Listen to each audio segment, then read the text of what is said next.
तुम्ही एक गोष्ट नोटीस केली का? वयाच्या 20व्या वर्षी रात्री 12 वाजता पिझ्झा खाल्ला तरी काय होत नव्हतं, पण आता 40 नंतर रात्री 2 पोळ्या जरी जास्त खाल्ल्या तरी दुसऱ्या दिवशी पोट फुगतं, जड वाढतं आणि वजन वाढायला लागतं. हे फक्त तुमच्यासोबत घडत नाहीये, वय वाढतं तसं शरीराच्या गरजा देखील खरंच बदलायला लागतात. 20-30 वयामध्ये आपण दिवसभर जास्त ऍक्टिव्ह असतो, मसल मास चांगला असतो आणि कॅलरीजची गरजही तुलनेनं जास्त असू शकते.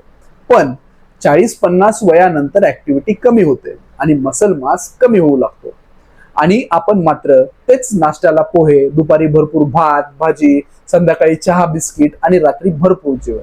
मग हळूहळू पोट वाढतं, वजन वाढतं, शुगर बीपीचा धोकाही वाढतो आणि शरीराला पूर्वीसारखं सगळं मॅनेज करणं कठीण होऊ लागतं. म्हणूनच वय वाढल्यावरती जेवण कमी करण्यापेक्षा जेवणाची क्वालिटी आणि क्वांटिटी समजून घेणं महत्वाचं आहे.